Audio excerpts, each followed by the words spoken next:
On screen are two completion statements, same property, a two-bedroom flat in Reading, same purchase price of £325,000. The first statement is dated June 2024, the second, March 2026.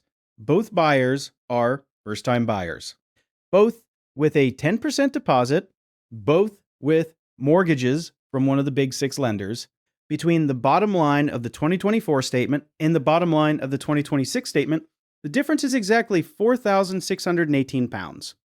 The flat has not improved, the buyer's circumstances have not changed, the salary required to qualify is broadly the same. And yet, the cost of crossing the threshold of the same front door has risen by £4,618 in 21 months. I'm Harry. Side by side on screen are two completion statements on the same property, 21 months apart. And what follows is exactly where every pound of that £4,618 came from. The first line that moved is stamp duty. In June 2024, a first-time buyer purchasing at £325,000 paid zero stamp duty land tax. The first-time buyer relief covered the full purchase price because the threshold set at £425,000 and applied right up to a maximum purchase price of £625,000. The line on the 2024 completion statement reads £0. In March 2026, the threshold has fallen back to £300,000 and the maximum eligible price has fallen back to £500,000. The temporary relief that had been in place since September 2022 expired on the 31st of March 2025, and from the 1st of April 2025, the bands reverted to the pre-2022 levels. The same buyer on the same property at the same price now pays 5% stamp duty on the £25,000 above the £300,000 threshold. The line on the 2026 completion statement reads £1,250. The delta on stamp duty alone on this property is £1,250. The first £1,250 of the £4,618 is the threshold that came back down. The second line that moved is the mortgage product fee. In June 2024, the cheapest 2-year fixed product available to a 10% deposit first-time buyer borrowing approximately £292,500 carried a £999 product fee. The headline rate sat in the high 4% range. In March 2026, the equivalent product on the same lender's range carries a £1,499 product fee. The headline rate is fractionally lower, but the lender has restructured the offer so that more of the cost sits inside the upfront product fee and less of it sits inside the monthly payment. The delta on the mortgage product fee is £500. That is the second line. The buyer who looked at the headline rate and concluded the deal had improved did not notice that £500 had moved from the rate column to the fee column. The third line that moved is the conveyancing solicitor's legal fee. In June 2024, the buyer instructed an online conveyancer on a fixed fee quote of £1,150 inclusive of VAT for a freehold flat purchase. In March 2026, the same firm now quotes £1,360 inclusive of VAT for an identical instruction. The delta is £210. The reasons sit inside the firm's cost base, not inside the file. Solicitor wages rose. Professional indemnity insurance premiums rose across the conveyancing market. Anti-money laundering compliance costs rose, particularly for source of funds checks on first-time buyer deposits assembled from lifetime ISA savings, gifted family contributions, and salary balances. None of that appears on the completion statement. What appears is a single line that has gone up by £210. The fourth line that moved is the local authority searches. In June 2024, the local authority search package for the property cost £197. That figure included the local authority search itself, the drainage and water search, and the environmental search, all bundled by the conveyancer's preferred search provider. In March 2026, the same package on the same property costs £270. The delta is 73 pounds. Local councils raised the cost of the official local authority search component, as their own budgets came under pressure through 2025. Search providers passed the increase straight through. The buyer does not see this delta as a single line on the statement. It sits inside a disbursement line called searches, and the figure is simply higher than it was 21 months earlier. The fifth line that moved is the land registry registration fee. In June 2024, the property at a purchase price of £325,000 fell into the £201 to £500 band of HM Land Registry's electronic application scale. The fee was £150. In March 2026, the same property in the same band attracts an electronic application fee of £235. Following the fee schedule update applied during 2025, the delta is £85. The line is small in isolation, but it is on the statement, it has moved, and the buyer pays it. The 2024 buyer's solicitor wrote £150 next to HMLR registration fee. The 2026 buyer's solicitor writes £235 next to the same line. Same registry, same band, same property. £85 of difference. The sixth line that moved is the mortgage valuation fee. In June 2024, the lender carried out a desktop valuation on the property at no charge to the buyer. The buyer paid only the lender's basic valuation administration fee of £315. The flat had recently been valued for a previous transaction, so the lender accepted the desktop output and waived the physical inspection. The line on the 2024 completion statement reads £315. In March 2026, the same lender no longer offers a free desktop valuation. At 90% loan-to-value on flats, following an internal review of property risk during 2025. The buyer pays for a full physical mortgage valuation. The fee is £655. The delta is £340. The valuation does nothing different from the desktop equivalent, except that a surveyor visited the property. The figure is on the statement, in plain sight, and it is £340 higher than it was 21 months ago.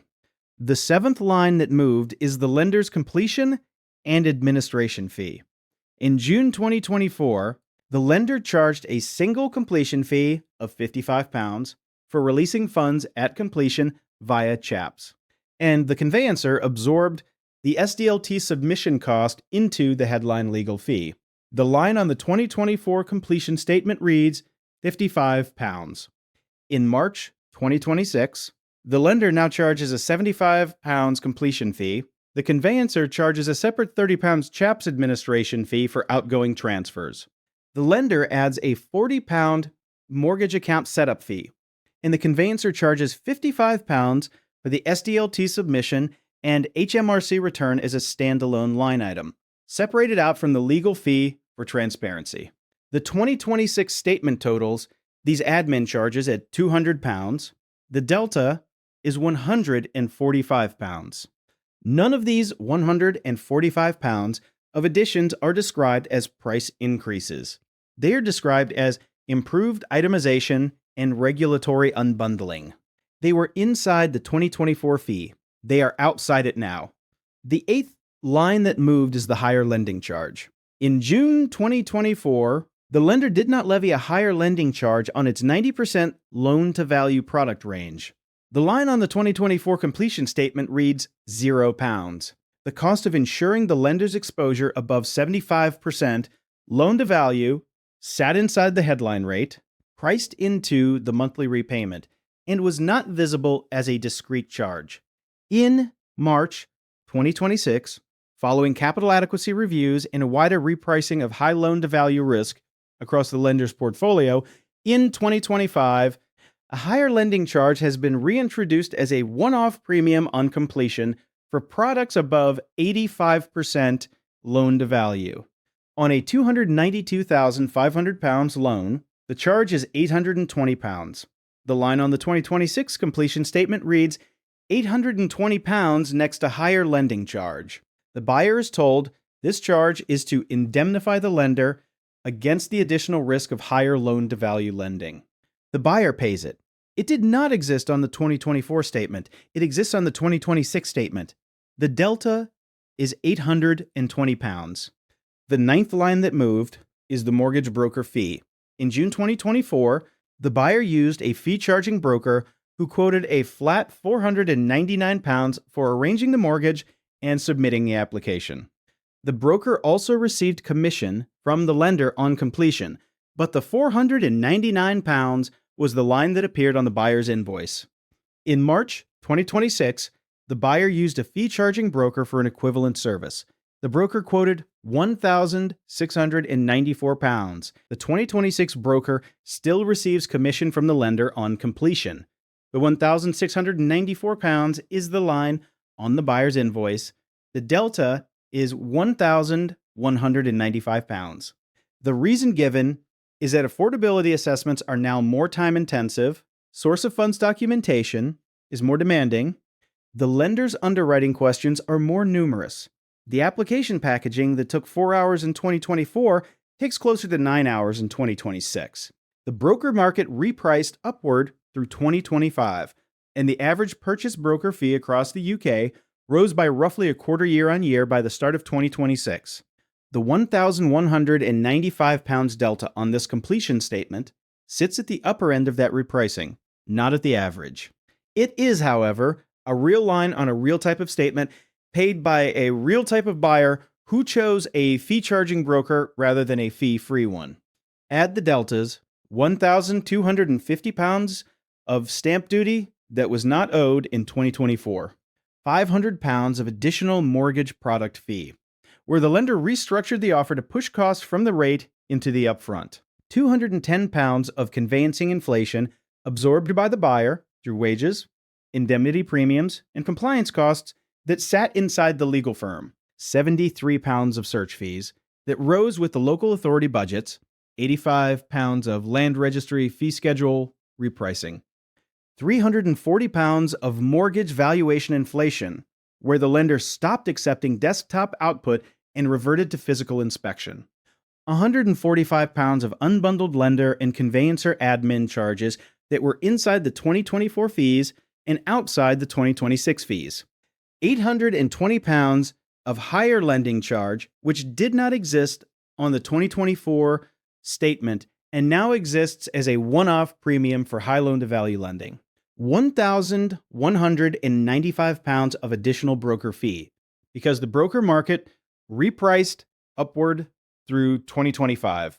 The total is £4,618.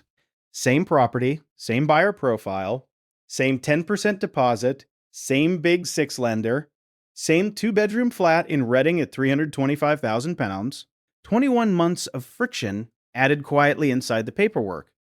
None of these line items are illegal. None of them are hidden. Each one has a justification on its own. The conveyancer's labor costs really did rise. The local authority really did raise its fee. The lender really did reprice the high loan-to-value bracket. The Treasury really did let the temporary stamp duty relief expire. The broker really did spend more hours on the application. Each of the 9 line items is, taken alone, defensible. Taken together, the same 2-bedroom flat costs £4,618 more to buy. What did not change is also worth naming. The flat is the same flat. The square footage is the same. The energy performance certificate is the same. The lease length is the same. The salary required to qualify for the mortgage is broadly the same. The deposit percentage is the same. The number of months the buyer waited from offer to completion is approximately the same. The 2024 buyer is not better off than the 2026 buyer in any way that is visible inside the property itself. The 2026 buyer simply pays £4,618 more for an identical transaction. The 2024 buyer does not know the 2026 number. The 2026 buyer does not know the 2024 number. Each one looks at their own completion statement, sees the bottom line, and pays it. The 2026 buyer assumes the figures are normal because they have no reference point against which to test them. The 2024 buyer remembers their own figures, roughly, but does not look back at the document. and would not be able to itemize the £4,618 in advance. The only place the £4,618 actually appears, in legible form, is on the two completion statements when you hold them next to each other, which almost nobody ever does. The completion statement is a document the buyer signs at the end of a long process. When they are tired, when they want the keys, and when they assume the figures must be roughly correct because the solicitor and the lender produced them. The buyer does not interrogate the statement. The buyer pays the statement. And inside the statement, between June 2024 and March 2026, on the same flat, in the same town, with the same lender, £4,618 of additional cost has been added across 9 separate lines. The flat has not changed. The cost of buying it has changed by £4,618. That is what the documents show.